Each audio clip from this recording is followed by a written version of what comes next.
핫한 부동산 뉴스의 핵심 내용만 전달해드리는 주간 부동산 뉴스 지금 시작합니다. 올해 10월 말 기준 전국 아파트 3.3제곱미터당 분양가는 1,681만원으로 지난해 1월 분양가보다 264만원 상승했습니다. 전용가 84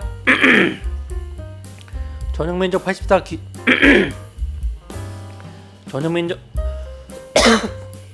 전용면적 84제곱미터 기준으로 약 9천만원 오른 셈입니다. 지난해 월간 평균 분양가는 9월까지 1,400만원대 수준이었으나 10월 1,500만원을 넘어섰고 올해 들어서 5월 이후로 1,600만원대를 유지하고 있습니다. 권역별로는 5개 지방광역시 및 세종시가 3.3제곱미터당 283만원으로 가장 크게 올랐습니다. 이어 기타 지방도시가 267만원, 수도권 221만원 등을 기록하며 지방의 분양가 상승세가 두드러졌습니다. 분양가가 계속 오르는 이유는 원자재와 인건비 등이 계속 상승했기 때문입니다. 2021년 톤당 78,800원이었던 시멘트 7개사 평균 가격이 올해는 11만 2천원으로 3년 사이에 42.1%가 급등했습니다. 메미콘 가격도 루베당 2020년 6만 6천원에서 2022년에는 8만 2천원으로 23%, 철근 기준 가격도 12월부터는 톤당 8천원씩 올랐습니다. 하반기 건설업 임금은 26만 5,516원으로 상반기보다 3.95% 올랐으며 전년 동기와 비교해선 6.71% 상승한 것으로 나타났습니다. 여기에 최근 정부가 강화된 층간소음 기준을 충족한 신축 아파트만 준공 승인을 내주기로 해 추가적인 분양가 상승의 여지도 남아있습니다. 소비자들은 층간소음 문제 해소를 기대해볼 수 있겠지만 업계 관계자들은 강화된 기준을 충족하기 위한 공사비 증가를 우려하고 있습니다. 정부는 분양가 인상 등의 부작용은 없을 것이라는 입장이지만 정부와 업계 간의 견해 차이가 있는 만큼 향후 진행 상황을 지켜봐야 할 것으로 보입니다.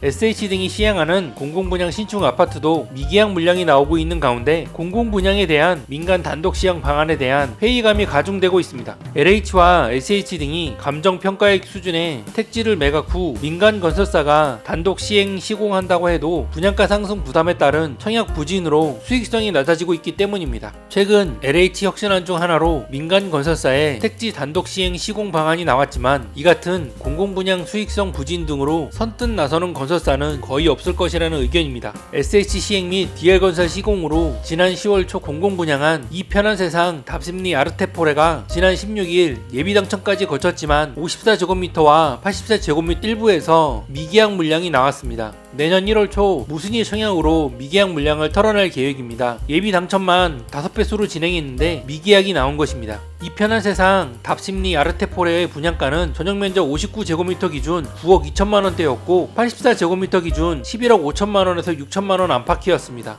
바로 옆 신축단지인 답심리 파크자이의 시세와 같은 수준입니다. 공공분양은 민간분양과 달리 국민주택이어서 분양가가 저렴하다는 특징이 있었는데 이번 이 편한 세상 답심리 아르테포레는 저렴한 분양가가 아니었습니다. 그나마 신축단지보다 높은 분양가가 아니라는 점에서는 상대적으로 저렴하다는 평가지만 예전 공공분양을 기대했던 청약 수요자들에게는 부담될 수밖에 없는 분양가 수준인 셈입니다. 10월 초 분양 당시에는 24가구에 2,393명이 몰리며 1순위 평균 경쟁률 100대1을 기록했지만 이마저도 미계약이 나왔다는 것은 그만큼 분양가 부담이 컸다는 분석입니다. 그나마 인근 단지보다 1억에서 2억원 낮은 분양가였던 이 편한 세상 검단 웰카운티는 1166가구가 모두 완판됐습니다. 인천도시공사가 시행하고 DLENC 컨소시엄이 시공했던 대규모 단지인데 지난 7일 모든 계약을 완료한 것입니다. 이 편한 세상 검단 웰카운티는 이 편한 세상 답심리 아르테포레와 같은 시기에 분양했는데 1순위 평균 청약 경쟁률이 357가구 모집에 7,718명이 신청해 26대1의 경쟁률을 기록했습니다. 오히려 낮은 경쟁률이었음에도 이 편한 세상 검단 웰카운티는 완판까지 이어진 것입니다. 이 같은 서울 지역의 공공분양이 무순위 청약까지 이어질 정도로 분양가 부담이 상당하다 보니 민간 단독 시행 시공으로 진행되는 공공분양이 나온다고 해도 수익성을 확신할 수 없어졌습니다. 그나마 LH와 SH 등의 시행으로 공사비 상승을 제한한 만큼 주변 단지 시세 수준의 분양가로 제시할 수 있었지만 민간 단독 시행 시공의 공공분양이라면 현재보다 분양가가 더 높아질 수밖에 없기 때문입니다. 이번 이 편한 세상 답심리 아르테포레의 무순위 청약 소식으로 건설업계는 공공분양에 대한 민간 단독 시행 시공 방안을 회의적으로 바라볼 수밖에 없다는 의견을 내비치고 있습니다. SH와 LH와의 이익 배분이나 택지 매각 가격 등이 구체적으로 나오지도 않았지만 공공분양마저 이 같은 무순위 청약 수순까지 밟을 정도로 청약 시장이 얼어붙은 상황에서 무의미하다는 것입니다.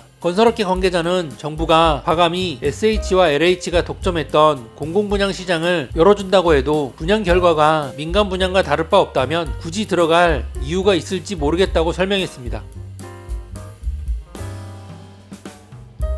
2024년 분양시장은 서울 등 일부 선호지역 내에서도 입지와 단지별 분양가 수준에 따라 청약 온도가 심화되는 한 해가 될 전망입니다. 공급시장 정상화를 위한 정책 이행력과 내년 총선 결과에 따른 주택정책 방향 또한 분양시장의 변수로 작용할 것으로 보입니다. 올해는 전국에서 23만 1549가구가 공급됐습니다. 2010년 17만 2670가구 이후 13년 만에 최저 수준입니다. 이에 올해 분양 일정이 연기됐던 서울 강남 3구 정비사업지 대여들이 내년에 몰려올 예정입니다. 강남구 청담 르엘, 서초구 아크로치 카운티, 송파구 잠실 레미안 아이파크 등이 내년 분양을 예고했습니다. 분양가 상한제 적용과 추첨제 확대로 청약 수요자들의 이목이 집중될 것으로 예상됩니다. 다만 공사비 증액과 사업 주체 간 내용 등으로 분양 일정이 표류되는 단지가 발생할 수 있으며 주변 시세 대비 분양가 수준이 결정됨에 따라 매매시장 가격 추이를 고려해 분양 시기를 조율하는 단지들이 늘면서 공급 시기는 유동적일 가능성이 높습니다. 무주택 신혼부부 및 청년층은 도심지 주변 공공분양 아파트도 주목할 만합니다.